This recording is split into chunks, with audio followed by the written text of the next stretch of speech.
Hello guys, daily current affairs programme में आपका स्वागत है। इस प्रोग्राम में स्टार्टिंग में आपको 10 क्वेश्चन बताया जाता है। 10 क्वेश्चन के अलावा अन्य इन्फॉर्मेशन जो भी होगा उसके बारे में बात करेंगे। साथ ही टॉपिक ऑफ डे में राष्ट्रीय और अंतर्राष्ट्रीय स्तर पर जो जो कंसेप्ट चर्चा का विषय बना होगा उसके बारे में बात करेंगे। वर्ल्ड मैप और इंडियन मैप के अनुसार जो जगह चर्चा में होगा, समाचार पत्रों सुर्खियों में होगा, उसके बारे में आप बात करेंगे। आइए करंट अफेयर्स का पहला क्वेश्चन हम लोग देखते हैं। करेंगे इंटरनेशनल एंटी करप्शन डे 2025 का विषय क्या है? तो youth for transparency, integrity for all, youth के साथ एकजुट होना और यूथ अगेंस्ट करप्शन।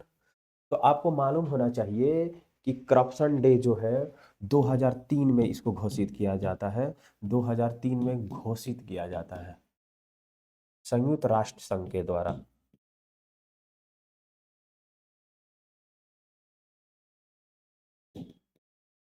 संयुक्त राष्ट्र संघ के द्वारा घोषित किया जाता है और 9 दिसंबर को ये डे मनाया जाता है। आपको ये भी याद रखना होगा।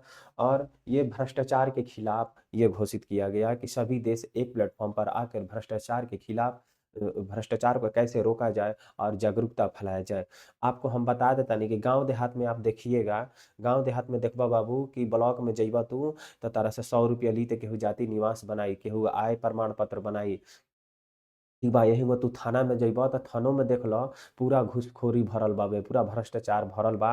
दरोगा जी कहेलन कि देवा पैसा, दरोगा जी कहेलन कि देवा पैसा तबे हम FIR करें। तो कहीं ना कहीं भ्रष्टाचार हर जगह भरल बा। तो हम गांव के युवा लोग से ये कहब कि तू लोग एक संगे एकजुट होके एगो प्लेटफॉर्म पर आवो और ये भ्रष्टाचार के विरोध में आवाज उठाओ। और कोई भी अधिकारी हो अगर जो भ्रष्टाचार करता है तो उसकी शिकायत किया जाए, उसके खिलाफ आवाज उठाया जाए, तब जाकर भ्रष्टाचार खत्म होगा। सरकार कितनो कोशिश करी हो बाबू, लेकिन ये हो ना पाई जब तक ले तू आवाज ना उठाइबा। ठीक बा। तो ये 2003 ईस्वी में घोषित किया गया था, संयुक्त राष्ट्र संघ के द्वारा 9 दिसंबर में मनाया जाता है। और भ्रष्टाचार के मामले में क्या भारत का भी कोई स्थान है क्या? तो लगभग 180 देशों में देखा गया कि भारत जो है, भारत के स्थान जो है वो है 96 पर है। क्या हमारा पड़ोसी देश पाकिस्तान, क्या ये भी भ्रष्टाचार में सम्मिलित है? तो पाकिस्तान की अगर जो हम बात करें, पाकिस्तान जो है, पाकिस्तान जो है अपना जगह बनाया है, 135वां जगह पर हासिल है। और वहीं पर बांग्लादेश की बात करें तो बांग्लादेश जो है 151वें स्थान पर बनाया है जगह। तो ये लोग तो 180 देशों के बीच में इतने अपने स्थान बनाए हैं। तो क्या क्या इस सबसे पहला कौन है भाई? तो सोमालिया के आपने नाम सुना होगा, सोमालिया। सोमालिया और दक्षिणी सूडान, ये लोग जो है भ्रष्टाचार के मामला में पूरा जो है एक नंबर पे बैठा हुआ है। सब कह रहा है कि जितना आता है सरकारी संपत्ति चाहे जो भी, एकदम भ्रष्टाचार में घुसे रहता है। हर घर में भ्रष्टाचार पैदा हुआ है सोमालिया और सूडान में, तभी तो भाई एक नंबर पर अपना पावदान पर बना हुआ है। ठीक है, चलिए। तो ये हम लोग जान गए। उसके बाद आते हैं हमारा दूसरा क्वेश्चन, क्या कह रहा है कि विश्व का सबसे ऊंचा वार मेमोरियल कहाँ पर बनाया गया? अब ये वार मेमोरियल जो है, आप 2020 की बात करेंगे, भारत और चीन के बीच। भारत भारत और चीन की, याद रखिएगा कि भारत और चीन में 2020 में एक झड़प हुआ था।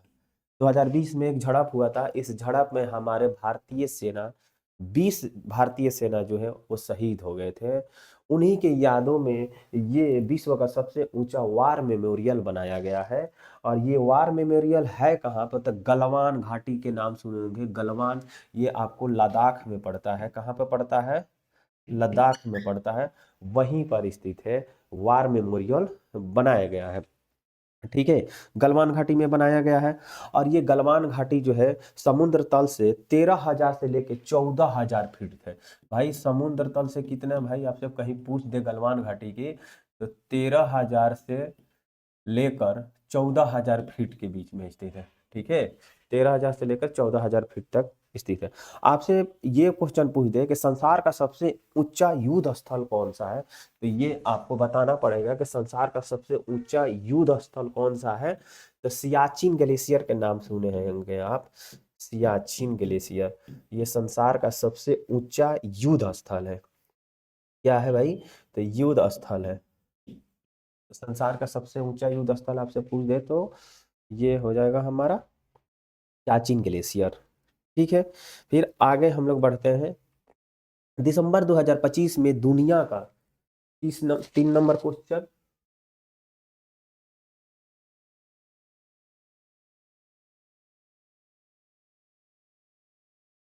तीन नंबर देखिएगा। दिसंबर 2025 में दुनिया के सबसे कम उम्र, यानी कि उनका उम्र जो है 3 वर्ष है, के आधिकारिक रूप से रेटेड शतरंज खिलाड़ी कौन बने हैं। अब ये जो रेटेड शतरंज खिलाड़ी जो है ये कौन बने हैं, तो आपके पास ऑप्शन है आर प्रज्ञानंद, डी गुकेश, सर्व सिंह कुशवाहा, सर्वज्ञान सिंह कुशवाहा और निहाल सिंह। तो ऑप्शन नंबर हमारा जो हो जाएगा वो सी हो जाएगा, सर्वज्ञान सिंह कुशवाहा जो है इन्होंने जीत हासिल किया है। आपको मालूम है फिडे के द्वारा, यानी कि सॉरी, फिडे के द्वारा, फिडे के देखा जाए तो 1924 ईस्वी में इसकी स्थापना होती है, लेकिन इसकी मान्यता जो है, मान्यता 1999 में मिलता है। कब मिलता है, तो 1999 में इसकी मान्यता मान्यता मिल जाती है। फिडे जो है, फिडे के द्वारा जो है 4 प्रकार की किताबें दिया जाता है। एक सीएम होता है, एक आईएम, एक होता है आईएम होता है, एक होता है जीएम होता है, और एक होता है एफएम होता है। ठीक है, ये 4 प्रकार की किताबें दिया जाता है। और इसमें जो है ये आपका सबसे कम उम्र के जो बने हुए हैं सर्वज्ञान सिंह कुशवाहा, और रेटेड शतरंज जो होता है इसमें 1200 से लेकर 1800 तक के अंक एक निर्धारित किया जाता है, जो उसे पार कर लेता है वो जीत जाता है।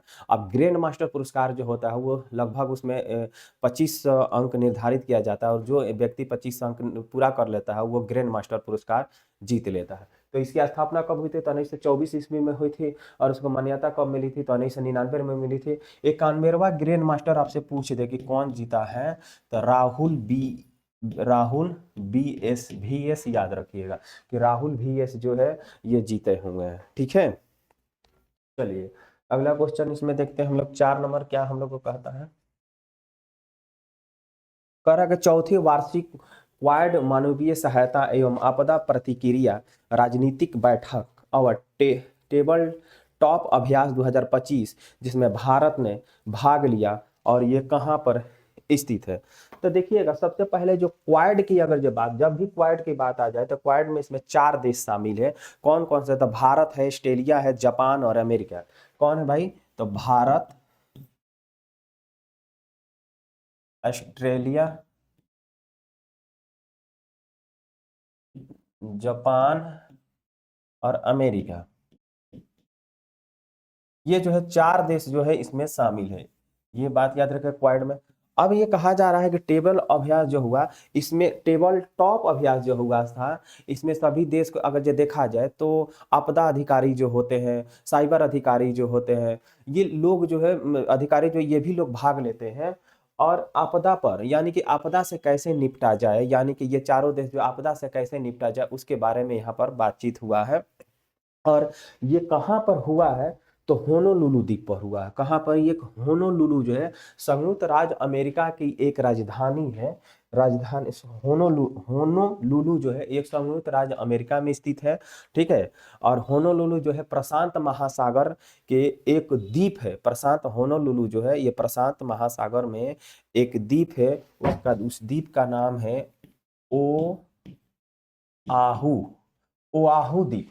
ठीक है, ओआहू द्वीप पर, ओआहू द्वीप के दक्षिणी पूर्वी तट पर, इसी से कहां पर है, तो दक्षिणी पूर्वी तट पर है। ठीक है, होनोलुलु कहां पर, तो दक्षिणी पूर्वी तट पर है, और ये ओआहू द्वीप पर स्थित है।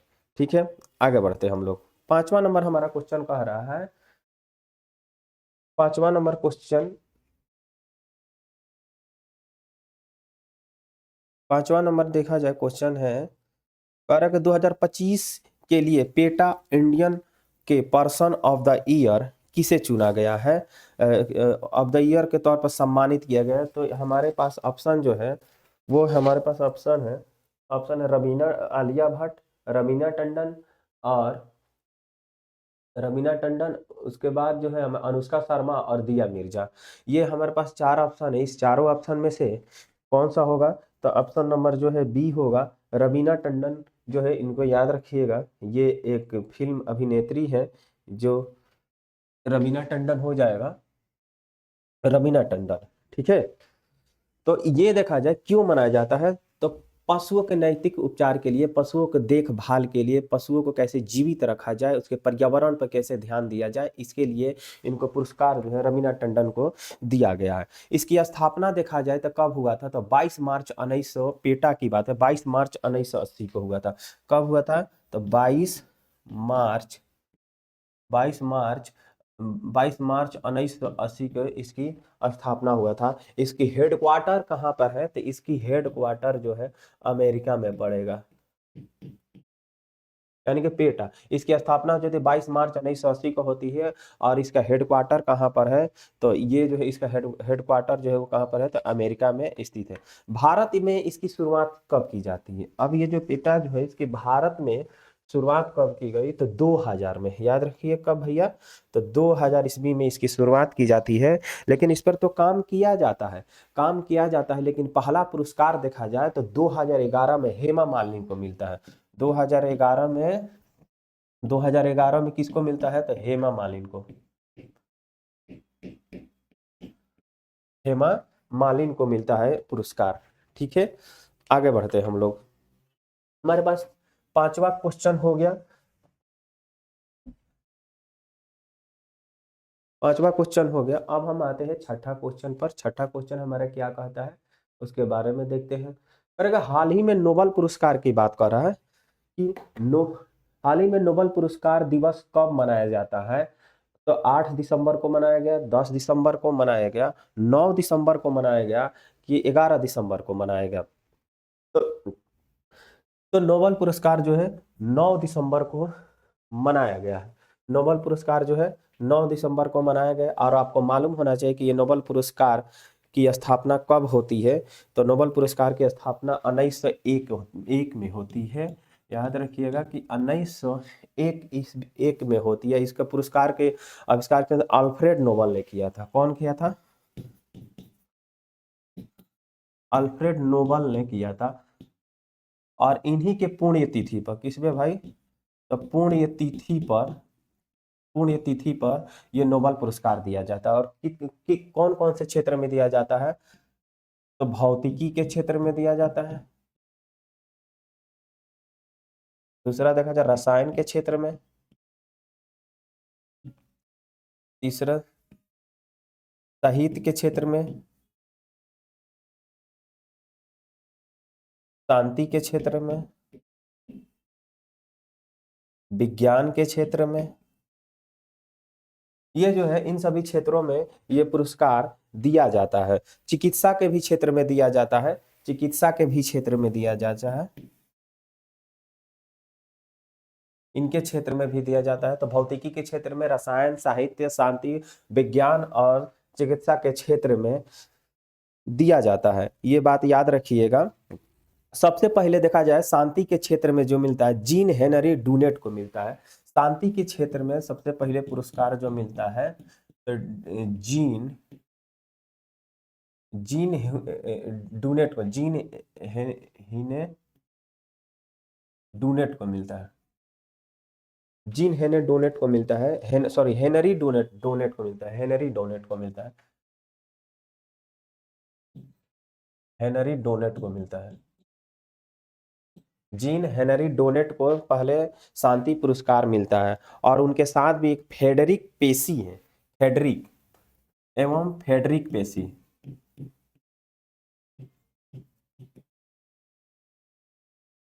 तो शांति के क्षेत्र में सबसे पहले इन्हीं लोगों को पुरस्कार मिलता है। क्या भारत में भी नोबेल पुरस्कार विजेता है? क्या भारत में किन व्यक्ति को सबसे पहले नोबेल पुरस्कार मिला था?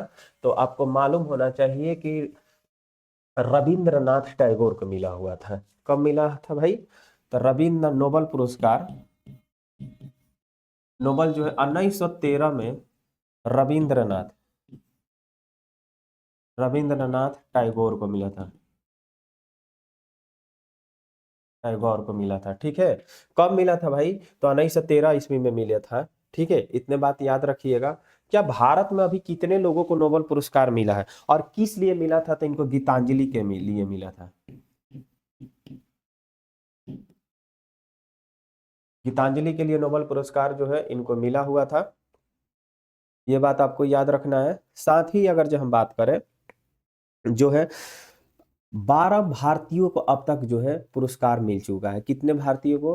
तो 12 ऐसे भारतीय हैं जिनको ये पुरस्कार मिल चुका है। 12 भारतीयों को याद रखिएगा, कितना भाई? 12 भारतीय को नोबेल पुरस्कार मिला है। अब नोबेल पुरस्कार तो मिला, लेकिन 5 ऐसे भारतीय हैं और 7 ऐसे भारतीय हैं। 7 ऐसे भारतीय हैं जो अन्य देश की नागरिकता ले लिए हैं, उनको भी नोबेल पुरस्कार मिला है। यानी कि 7 ऐसे हैं जो अन्य देश की नागरिकता ले लिए हैं।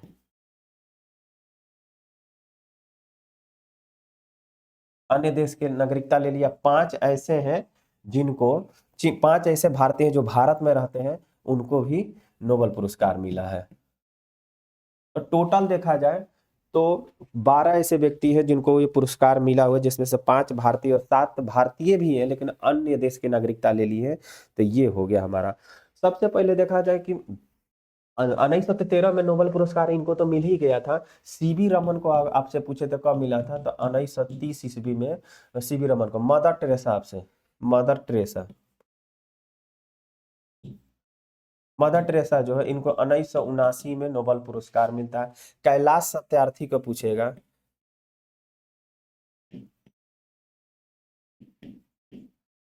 कैलाश सत्यार्थी जो है इनको जो है 2014 में मिलता है नोबेल पुरस्कार। कैलाश सत्यार्थी इसको कब मिलता है? 2014 में मिलता है। अमर्त्य सेन को पूछता है आपसे, अमर्त्य सेन। अमर्त्य सेन जो है इनको कब मिलता है भाई? तो 1998 में नोबेल पुरस्कार मिलता है। तो ये हमारे भारतीय हैं जो इनको नोबेल पुरस्कार मिला। आइए हम लोग 7वां नंबर क्वेश्चन देखते हैं।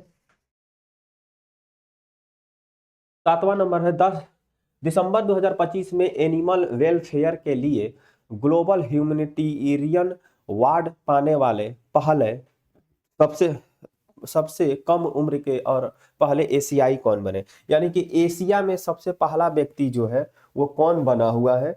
तो ऑप्शन नंबर देखा जाए, रवीना टंडन, आलिया भट्ट, विराट कोहली, अनंत अंबानी। तो ऑप्शन नंबर हमारा डी जो हो जाएगा, अनंत अंबानी। अनंत अंबानी जो है विलुप्त पशु पक्षियां जो हो रहे पशु जो हो रहे हैं उनको देख रेख के लिए इनके द्वारा एक वनतारा वनतारा वनतारा याद रखिएगा, वनतारा वनतारा अभयारण्य खोला गया है। कहाँ पे भाई? तो ये गुजरात के जामनगर में।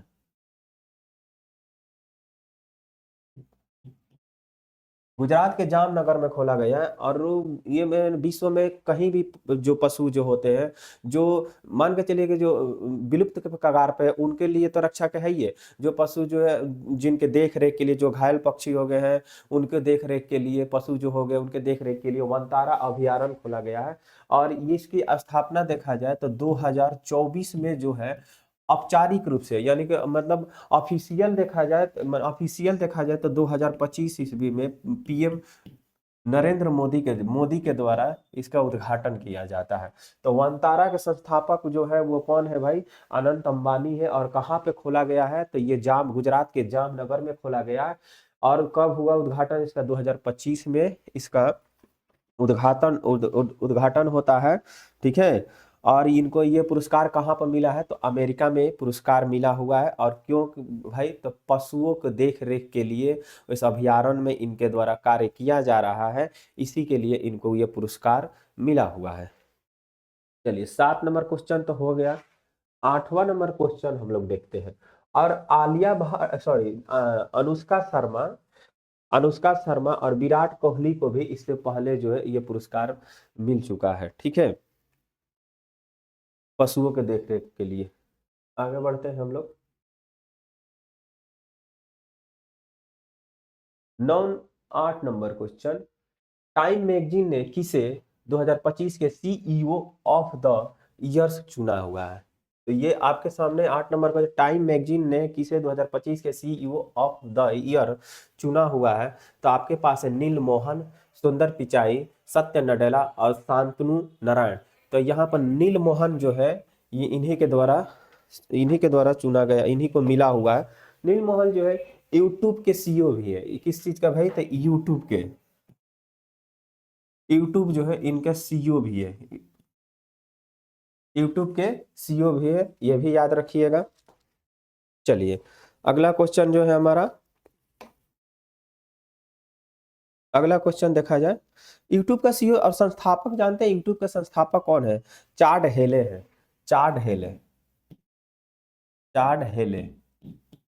4 लोग थे, लेकिन यूट्यूब के संस्थापक में देखा चाड हेले हैं, चाड हेले हैं, स्वीट चैन है, जावेद करीम है। 3 लोग थे। यूट्यूब के संस्थापक देखा जाए तो 14 फरवरी 2005 को हुआ था। इसकी स्थापना कब हुआ था? तो 14 फरवरी 2005 की इसकी स्थापना होता है। और भारत में देखा जाए कि सर्वाधिक यूट्यूब चैनल सब्सक्राइबर में देखा जाए तो टी सीरीज जो है नंबर यूट्यूब चैनल में देखा जाए तो टी सीरीज है। ठीक है, टी सीरीज है भारत में। 9 नंबर क्वेश्चन है कि भारत में स्क्वैश वर्ल्ड कप 2025 का आयोजित कहाँ पर किया जाएगा? आपके सामने है नई दिल्ली में, मुंबई में, उसके बाद जो है चेन्नई में और बेंगलुरु में। तो ये जो हमारा आंसर हो जाएगा ये चेन्नई में आयोजित होगा। चलिए 2025 में यूनेस्को के मानवता की अमूर्त संस्कृति विरासत की प्रतिनिधित्व सूची में किस भारतीय त्योहार को शामिल किया गया है? तो आपके सामने है ऑप्शन नंबर ए होली, उसके बाद है दुर्गा पूजा, दीपावली और पोंगल। तो हमारा ऑप्शन नंबर जो हो जाएगा वो हो जाएगा बी। ऑप्शन नंबर क्या हो जाएगा? बी हो जाएगा, दीपावली पूजा।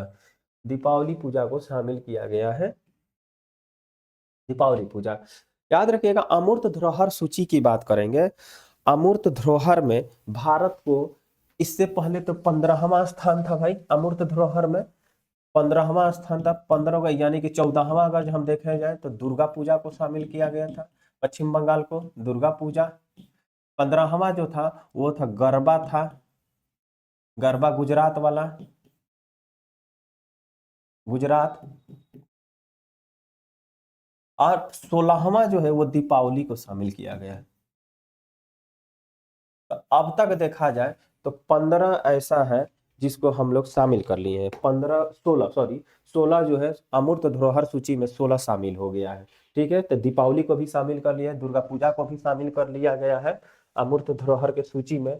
आपको मालूम होगा कि भारत में सबसे पहले 2005 में शामिल किया जाता है अमूर्त धरोहर की सूची में। 2005 में पहला स्थान बनाया जाता है। ठीक है, 2008 में ये लाल किला को मिलाया गया था।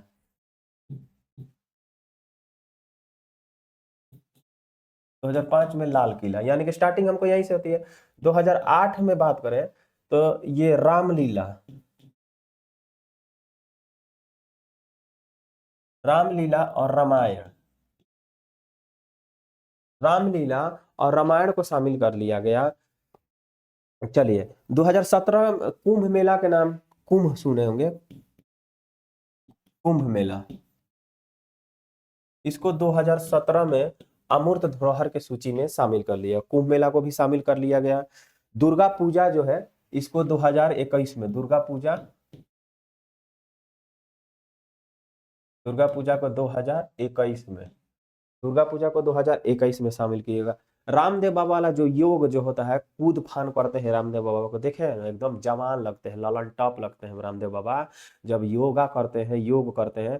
तो इसको कब शामिल कर लिया गया है? तो 2016 में। और साथ ही नवरोज त्योहार जो उसको भी, यानी कि अमूर्त धरोहर में 2016 में योग को भी शामिल किया गया और नवरोज को भी। ठीक है,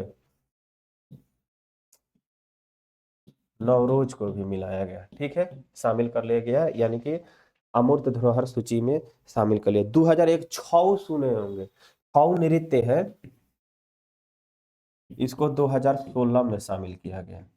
तो ये हमारा है। आपसे कभी भी पूछे दुर्गा पूजा को कब शामिल किया गया है, तो 2021 में शामिल किया गया है। लाल किला 2005 ईस्वी में।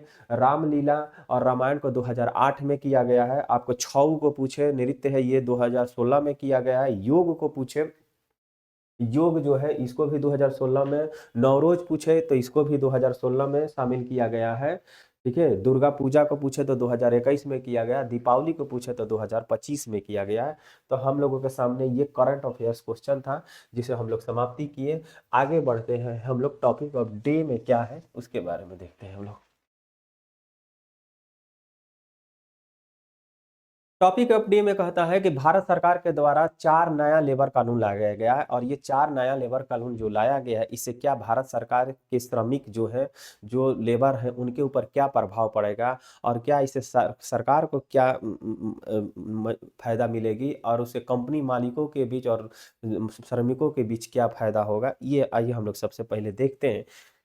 देखिएगा, भारत ने 4 श्रमिक कानून संहिताएं को लागू लागू करने की घोषणा की है। ठीक है। तो पहला जो है हमारा वेतन संहिता 2019, वेतन संहिता 2019। औद्योगिक संबंध संहिता 2020, यानी कि हमारा ये दूसरा हो गया। तीसरा, सामाजिक सुरक्षा संहिता 2020। व्यवसायिक सुरक्षा, स्वास्थ्य और कार्य परिस्थितियां संहिता 2020। यानी कि ये 4 के 4 जो नया कानून जो है इसको लाया गया। इसके पहले भारत में ये श्रम कानून था कि नहीं था? इसके पहले भारत में देखा गया कि 29 नए श्रम कानून थे, और इस 29 नए श्रम कानून के तहत हमारे जो भारत के जो कर्मचारी, जो श्रमिक होते थे, वो कहीं ना कहीं प्रताड़ित होते थे। इस 29 कानून के तहत ही कहीं ना श्रमिक को फंसा दिया जाता था और कंपनी से भी बाहर निकाल दिया जाता था। इससे केंद्र सरकार के द्वारा ये कदम 2019 में आया था, लेकिन ये इसका विरोध होने लगा। लेकिन अब 2025 में इसको लागू कर दिया गया है। 4 नए श्रम कानून लागू कर दिया गया है। ठीक है। अब इससे होगा क्या? जो भी देखा जाए, इनकी सुरक्षा, यानी कि संहिता पूर्ववर्ती कानूनों को 4 व्यापक ढांचों को समेकित करती है, ताकि अनुपालन सरल हो जाए। कर्मचारियों के जो जीवन है, कर्मचारी जो कंपनी में काम करते हैं, जो वहाँ के जो नियम कानून है, उनके साथ सरलता के साथ इनके व्यवहार आए। ठीक है। तो ये कर्मचारी कानून हो गया हमारा।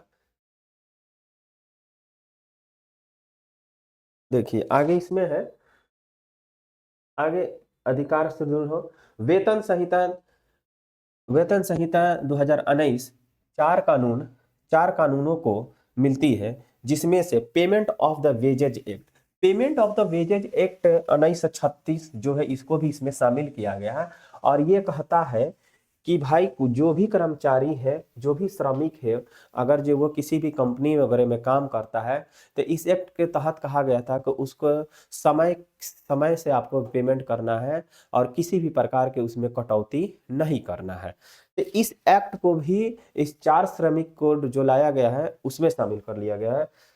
मिनिमम वेजेज एक्ट कहा जाता है कि जो मिनिमम वेजेज एक्ट है 1948, इसको भी शामिल किया गया कि समय पर आपको वेतन देना है, जो उसके वेतन निर्धारित किया गया है उस वेतन को आपको देना है। अगर जो इसमें आप कटौती करते हैं तो आपके ऊपर कार्रवाई किया जाएगा। तो उस एक्ट को भी क्या किया गया है, इसमें शामिल कर दिया गया है। और समान वेतन संरचना निर्धारित करती है। कहने का मतलब है, वो पुरुष हो या महिला हो, जो एक ही काम कोई कर रहा है तो उसको समान वेतन दिया जाना चाहिए। ठीक है। अब वो भी 8 घंटा काम कर रहा है, और ये भी 8 घंटा काम कर रहा है, वो भी मनुष्य है, वो भी पुरुष है, वो भी महिला है। ठीक है। वो भी इंसान ही है। तो इन लोगों का वेतन समान देने की बात कही गई है। उसके बाद देखते हैं हम लोग इसमें वेतन संहिता की ही जो है, इसमें सार्वभौमिक न्यूनतम दूरिया की बात कही गई। सार्वभौमिक न्यूनतम मजदूरी संगठित क्षेत्र का हो या असंगठित क्षेत्र का। पहले जो होता क्या था कि संगठित क्षेत्र पर ही ध्यान दिया जाता था, और असंगठित क्षेत्रों पर उतने ध्यान नहीं दिया जाता था। लेकिन ये 4 नए लेबर कानून आया है, जिसके तहत आपको इन दोनों क्षेत्र पर दिया जाएगा। केंद्र सरकार कहती है कि एक फ्लोर वेज तय करिए। फ्लोर वेज इसमें आपको मिलेगा आगे, लेकिन हम आपको बताते हैं। केंद्र सरकार कहती है कि एक फ्लोर वेज तय करिए। अगर जो केंद्र सरकार जो है वो 50,000 रुपये निर्धारित कर दी है तो राज्य सरकार इसको कम नहीं कर सकती है। इसको फ्लोर वेज एक मजदूर को वेतन अगर जो तय हो गया तो उस पर वो इधर उधर राज्य सरकार नहीं कर सकती है।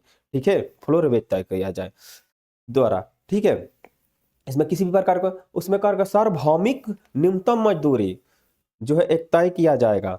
कौशल भू क्षेत्र की बात करेंगे, इसमें यह भी बात कहा कि कौशल भू क्षेत्र यानी कि जो मजदूर काम करना चाहते हैं वो भौगोलिक दृष्टिकोण से, यानी कि वो व्यक्ति कहाँ काम कर रहा है, कहीं धरती पर कर रहा है कि समुद्र के नीचे कर रहा है कि आसमान में कर रहा है कि या 10 फीट 10 तला मंजिला पर कर रहा है या रेलवे में कर रहा है, मैंने किस क्षेत्र में कर रहा है, या माइंस में कर रहा है कि कोयला खदान में कर रहा है कि ये पटाखे वाले जो फैक्ट्री होते हैं उस क्षेत्र में कर रहा है। जो जहां कर रहा है उसके हिसाब से उसका वेतन क्या है। जोखिम भरा कार्य अगर क्षेत्र में काम कर रहा है तो उसका भाई वेतन अलग होना चाहिए कि नहीं होना चाहिए। तो कहा कि उसके आधार पर वेतन मजदूरी तय किया जाएगा। इसमें यह भी कहा जाता है कि लैंगिक समानता, वो पुरुष हो या महिला हो, उसके साथ किसी भी प्रकार का कोई भेदभाव नहीं किया जाए, चाहे वो ट्रांसजेंडर हो, ये इनके ऊपर किसी भी प्रकार का भेदभाव नहीं किया जाएगा। अब इसमें देखिएगा औद्योगिक संहिता 2020 की बात करते हैं हम लोग। औद्योगिक संहिता औद्योगिक संबंध संहिता 2020 संघ की मान्यता और विवाद समाधान को सरल बनाती है। देखिए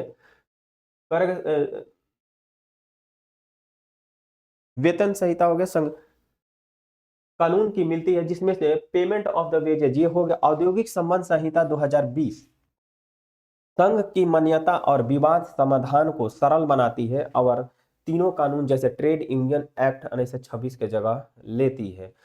औद्योगिक संहिता में कहा गया कि सभी को हम एक सामान्य नजर से देखेंगे, किसी के साथ भेदभाव हम नहीं कहेंगे। और उसके बाद संघों की मान्यता विवाद समाधान, यानी कि जो भी कंपनी वगैरह में जो विवाद वगैरह होती है एक समझौते के तौर पर हम लोग निपट लेंगे।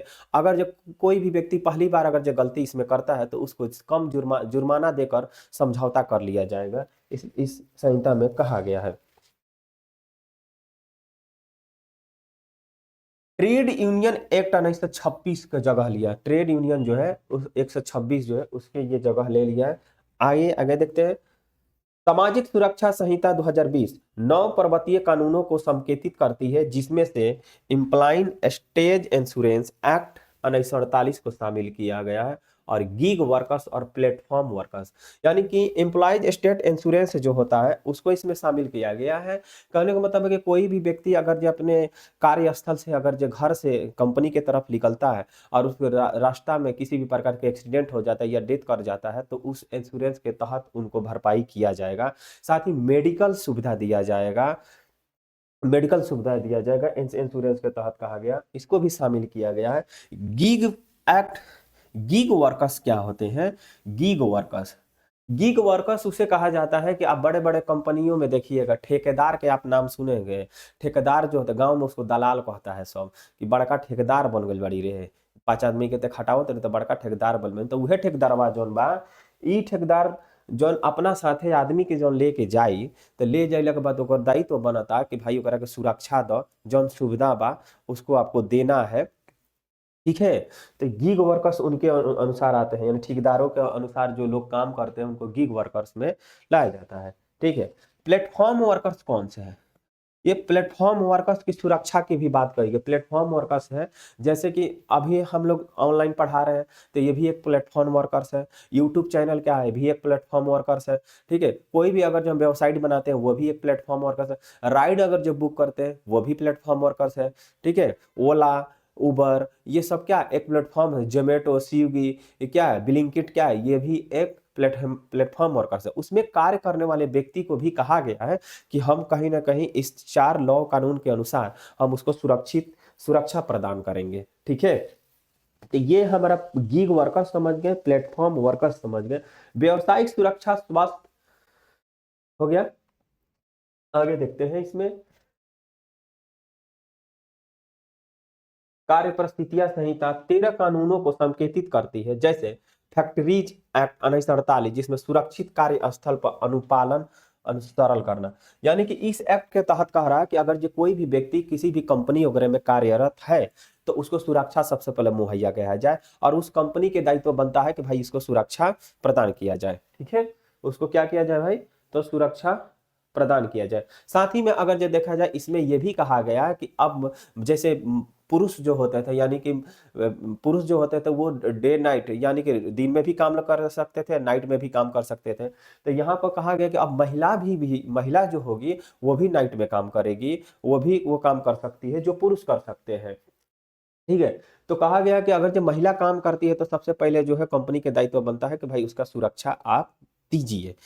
ठीक है, सुरक्षा देने की बात कही गई है। अगला तो महिलाओं को नाइट शिफ्ट सभी प्रकार के कार्यभार उनको मिलेगा और 26 सप्ताह का अगर जो उनको डिलीवरी वगैरह होने वाला होगा तो उनको 26 सप्ताह की छुट्टी मिलेगी, साथ ही उनको बोनस भी मिलेगी। ठीक है, शिशु पालन करने की जो भी सुविधाएं होती है वो सुविधा मिलेगी। महिलाओं और श्रमिकों को 3500 का मेडिकल बोनस मिलेगा, ये याद रखिएगा। ठीक है, तो इसमें कह रहा है कि ये सुरक्षित हो गया। फैक्ट्री एक्ट 1948 सुरक्षित कार्यस्थल अनुपालन करेंगे। अब आइएगा वेतन संहिता।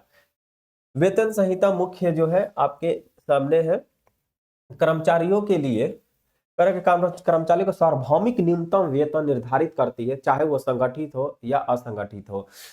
इनके द्वारा आपको शुरू में ही बताया था एक फ्लोर वेज जो है सरकार के द्वारा तय किया जाएगा कि भाई उन लोगों का वेतन कितना होगा, वो संगठित क्षेत्र का हो या असंगठित क्षेत्र को हो। लेकिन केंद्र सरकार जो तय करेगी उसमें राज्य सरकार किसी भी प्रकार का हस्तक्षेप नहीं करेगी, याद रखिएगा। पहले संगठित क्षेत्रों पर ध्यान दिया जाता था, लेकिन अब संगठित और असंगठित दोनों क्षेत्रों पर इन चारों कानून लॉ के हिसाब से दिया जाएगा। वेतन निर्धारण कौशल क्षेत्र और कार्य स्थितियों के, आपको ये भी हम बताए थे कि वेतन जो है वो निर्धारित किया जाएगा कि किस व्यक्ति जो है कौना क्षेत्र में काम करता है। ठीक बा, कौना क्षेत्र में व्यक्ति काम करता है ओकरा हिसाब से ओकर वेतन निर्धारित किया जाएगा। ठीक है, आगे बढ़ते हैं। अगर जो पटाखे वाले क्षेत्र में कर रहा है, माइंस वाले क्षेत्र में कर रहा है, कोयला खदान में क्षेत्र में काम कर रहा है, तो उसके हिसाब से उसका वेतन जो है निर्धारित किया जाएगा, फ्लोर वेज तय किया जाएगा, वो भी सरकार के द्वारा तय किया जाएगा। ठीक है, भेदभाव प्रतिबंध, वो चाहे लिंग हो, यानी कि वो चाहे पुरुष हो या महिला हो, वो ट्रांसजेंडर हो, किसी भी प्रकार के साथ उनके साथ भेदभाव नहीं किया जाएगा, ना ही वेतन में, ना ही कार्य में, ना ही कार्यस्थल पर, कहीं भी उनके साथ, और उनको सुरक्षा प्रदान किया जाएगा। ये बात आपको याद रखना है। यह भी कहा गया कि अधिक समय तक, यानी अधिक समय तक कंपनी में या कोई भी संस्था में अगर जो आप काम करते हैं तो अधिक समय, यानी कि मान के चलिए 8 घंटा आपका ड्यूटी के टाइम है, अगर जब 12 घंटा आप ड्यूटी कर रहे हैं तो आपको ओवर टाइम यानी कि डबल दुगुना भुगतान आपको करना पड़ेगा। ये सरकार के द्वारा ये कहा गया है। निलंबित या गैर भुगतान कर्मचारी कानूनी राहत, यानी कि कोई भी कर्मचारी को अगर जो निलंबित कर दिया जाता है, कोई भी कर्मचारी जो होते हैं, एक मिनट, कोई भी कर्मचारी जो होते हैं उनको अगर जो निलंबित कर दिया जाता है तो निलंबित कर तो उनके कार्य कुशल के बारे में आपको सोचना पड़ेगा। उनको कहीं ना कहीं जो है आप कहीं ना कहीं उनको रोजगार आपको देना पड़ेगा। ये सरकार और कंपनी का दायित्व बन रही है अगर जो कंपनी से हम निकालते हैं तो। अगला जो है हमारा देखा जाए इसमें कर्मचारियों के लिए सार्वभौमिक वेतन हो गया, सरकार तय करेगी। भेदभाव पर ये होगा ट्रांसजेंडर, अधिक समय ओवर टाइम करेंगे, ये भी आपको हम बता दिए। ठीक है, उसके बाद देखिए नियमित अवधि वाली नौकरी के लिए सामान्य लाभ ग्रेच्युटी पात्र 1 वर्ष के बाद ही होगी। अगर ये नियमित मान के चलिए कोई भी कंपनी जो है आप 4 साल के लिए चाहे 2 साल के लिए एक नियमित समय के लिए है, तो अवधि के लिए जो नौकरी फिक्स्ड होती है उसके लिए लाभ और ग्रेजुएटी आपको दिया जाएगा। प्रत्येक छटनी किए गए कर्मचारी नियोक्ता को 15 दिन पहले वेतन और 45 दिन के भीतर जमा करना होगा। अगर जो किसी भी व्यक्ति को आप छटनी कर रहे हैं कंपनी से तो उनको 15 दिनों का वेतन आपको देना पड़ेगा, 45 दिन के भीतर जमा करना होगा। ये बात आपको याद रखिएगा। और कौशल विकास और पुनर्जीवन के सुनिश्चित करना होगा। अगर जो आप निकाल रहे हैं, आपको पहले भी बता, अगर जो आप निकाल रहे हैं तो इनको वेतन तो आपको देना ही पड़ेगा। साथ ही जो है इनके पुनर्योजना के लिए आपको माने कौशल कहीं पे कहीं ना कहीं वो तो काम करेगा भाई। यहाँ से जब आप निकाल दिए तो रोजगार उसको तो कहीं ना कहीं चाहिए, तो वो भी आपको सुनिश्चित करना होगा।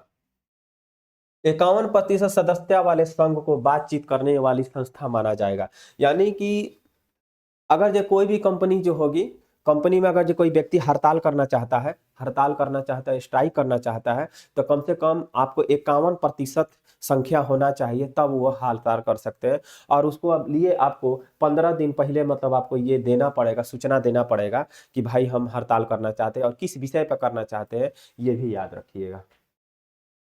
और जाएगी नहीं तो 20% प्रतिनिधित्व वाले संघों की परिषद गठित होगा, और इसमें 20% जिसकी संख्या होगी वो संघ क्या होगा भाई, तो वो संघ का परिषद गठित कर सकता है। जिसकी 20% संख्या होगी वो संघ के परिषद को गठित कर सकता है। चलिए, महिला का अनिवार्य प्रतिनिधित्व शिकायत निवारण और विवाद समाधान समिति होगी, यानी कि महिला संबंधित कंपनी में जो भी विवाद होगी उसके लिए एक हेल्पलाइन भी बनाया जाएगा, यानी कि विवाद को समाधान भी किया जा सकता है। आगे देखते हैं। आगे जो है हमारा समाधान, कर्मचारी नियोक्ता सहयोग और देखिए सामाजिक सुरक्षा संहिता वेतन की परिभाषा में बेसिक पे, डायरेनेस अलाउंस और रेटिंग अलाउंस शामिल होगा। सामाजिक और सुरक्षा की गणना का उपयोग होगा। तो ये सब जो है सामाजिक सुरक्षा संहिता के बारे में हमको बात की गई है। और फ्लोर वेज जो है, एक और इसमें बात सुन लीजिएगा, एक फ्लोर फ्लोर क्लोजर जो है, फ्लोएफ या क्लोजर उसको बोला जाता है, लोएफ और क्लोजर बोल सकते हैं। इसमें यह भी कहा गया है कि 100 पहले जो था कि 100 कर्मचारी किसी कंपनी में रहते थे तो कंपनी चलती थी, लेकिन अब 100 से लेकर 300 तक कर दिया गया है कि अगर इसमें व्यक्ति है तो आपको कंपनी चलाना होगा और कंपनी के कर्मचारी के बारे में आपको सोचना होगा। ठीक है, चलिए, तो ये हमारा हो गया। आगे हम लोग बढ़ते हैं। कर रहा है कि भारत के मिट्टी के प्रकार के बारे में बात कर रहा है कि भारत के मिट्टी के प्रकार। तो विश्व मृदा दिवस 2025 जो अभी मनाया गया था, इसका स्वस्थ मृदा स्वस्थ शहर, इसका विषय जो था सतत विकास में महत्वपूर्ण भूमिका निभाती है। चलिए, महाद्वीपीय क्रस्ट शीर्ष परत होती है जो असंतृप्त चट्टानों और जैविक पदार्थ से बनी होती है।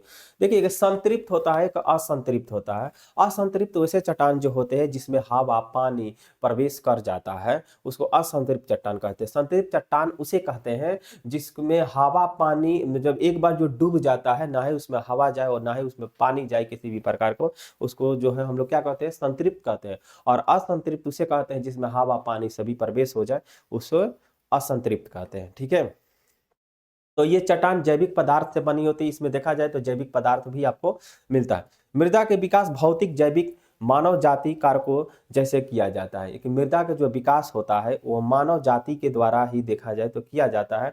जैसे जलवायु हो गया, वनस्पति, भूमि उपयोग, ये सब मानव जाति जो है के द्वारा किया जाता है। ठीक है, पौधे की वृद्धि का समर्थन, पौधे की वृद्धि के समर्थन, पौधे की वृद्धि के लिए समर्थन देखा जाए तो जैसे कि खाद उद की बात करेंगे, जैसे नाइट्रोजन, सल्फर, पोटास, ये सभी जो है पौधे के वृद्धि के लिए लाभदायक होता है। पारिस्थितिकी तंत्र को संतुलन बनाए रखता है। पौधा जो है पारिस्थितिकी तंत्र को संतुलन बनाए रखता है। कैसे? अगर जब हमारे देश में या हमारे जब जहाँ पर हम रहते हैं वहाँ पर पेड़ पौधा ना हो तो हमारे लिए ऑक्सीजन के लिए कमी बन सकती है। अब पेड़ पौधा जो है ना, अब भूस्खलन की समस्या बन सकती है। अगर जब भूस्खलन को भी रोकना है तो पेड़ पौधा लगाना है। बारिश अगर जब मंगाना है तो आपको पेड़ पौधा लगाना होगा। तो सबसे जो है पर्यावरण पर सबसे विशेष करके ध्यान दिया जाना चाहिए। मृदा संगीत, उर्वरकता और नमी में अंतर्गत देखिए, संगति और उर्वरकता ये दोनों एक दूसरे के पूरक है। संगति और उर्वरकता जो है ये दोनों एक दूसरे के पूरक है। और उर्वरकता जो है, उर्वरकता एक देखा जो ऊर्जा का काम करता है। जो पेड़ पौधों में देखा जाए तो नाइट्रोजन, पोटास, सल्फर जो है, तो ये जो है सब उर्वरकता के रूप में काम करते हैं। और पेड़ पौधे में जैसे नमी वगैरह होती है, दलदली वगैरह क्षेत्र जो होती है वहां पर भी देखिएगा आपका पेड़ पौधा जो है भारी मात्रा में होती है। और कृषि नवीकरणीय जो है, कृषि के लिए भी ये क्षेत्र जो है लाभदायक होता है। अभिभावक पदार्थ विकास से खनिज क्या था?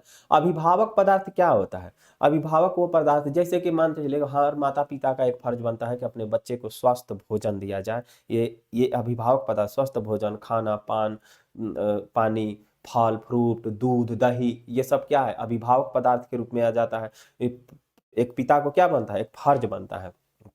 ठीक है, उसी तरह देखा जाए भू ऊंचाई की, जल निकासी अपवर्दन और मृदा गहराई की प्रभावित करता है। यानी कि भू जो ऊंचाई से जो झरना, ऊंचाई से जो जल रूपी जो गिरते हैं, वो कहीं ना कहीं जो एक निकासी और अपवर्तन का काम करते हैं। अपवर्तन उसे कहते हैं, जैसे कि आप नदियों के द्वारा भी अपवर्तन किया जाता है। नदी अपने साथ पानियां लेकर आती है, उसके बाद जो जमीनों को काट लेती है, जब उसके साथ अपने गाद और अवसाद लेकर आती है, तो कहीं ना कहीं वो अपवर्तन के कारण ही होता है।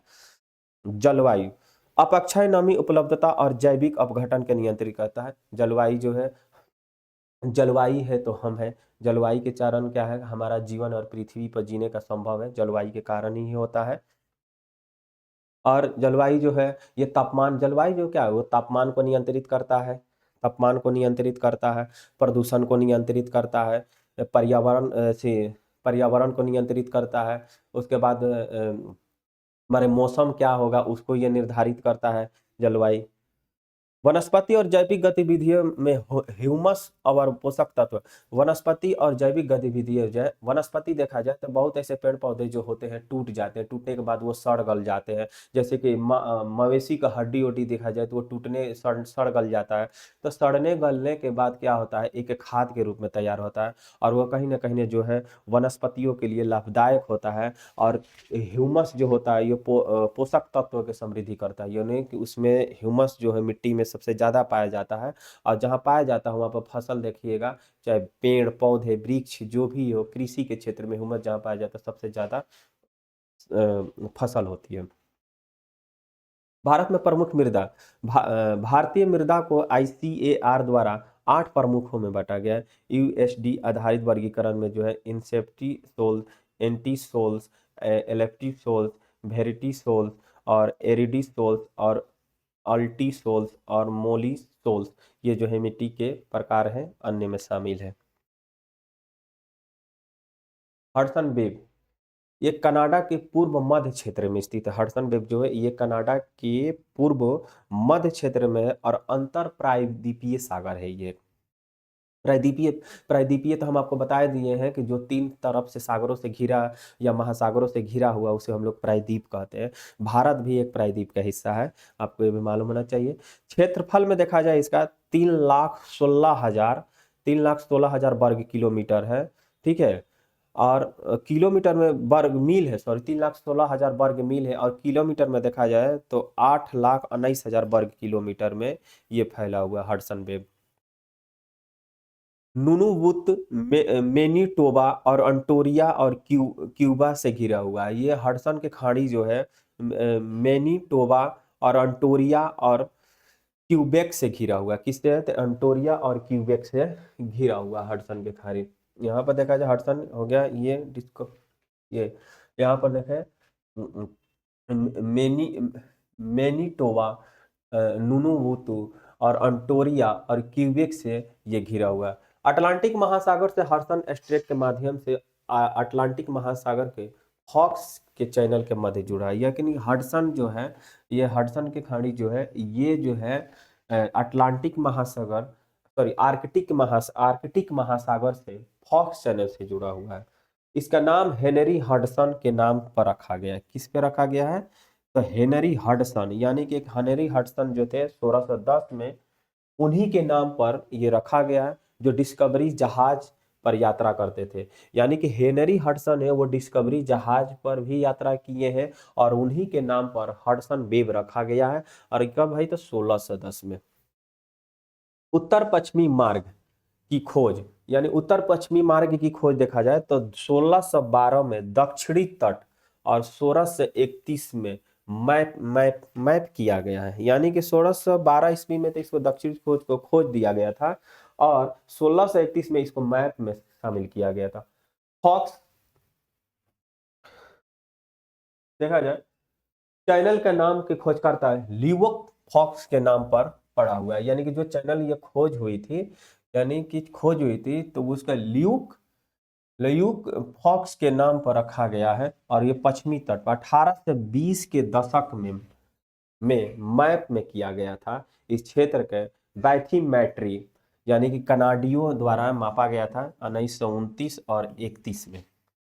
हडसन वेब का तल उत्थल और समतल है, यानी कि उत्थल और समतल है हडसन वेब। औसत गहराई इसका देखा गया कि 330 फीट है, और मीटर में देखें हम लोग तो 100 मीटर। अधिकतम गहराई है लगभग 900 फीट यानी कि 270 मीटर है। तट रेखा इसका देखा गया कि पार्म क्रस्ट फ्रस्ट पर स्थित है, जिसमें दलदली भूमि, झीलें और उग्र नदियां पाई जाती है। उग्र नदियां उत्तरी पूर्वी में उच्च स्पेन, कई लचीले और घास भी पाया जाता है।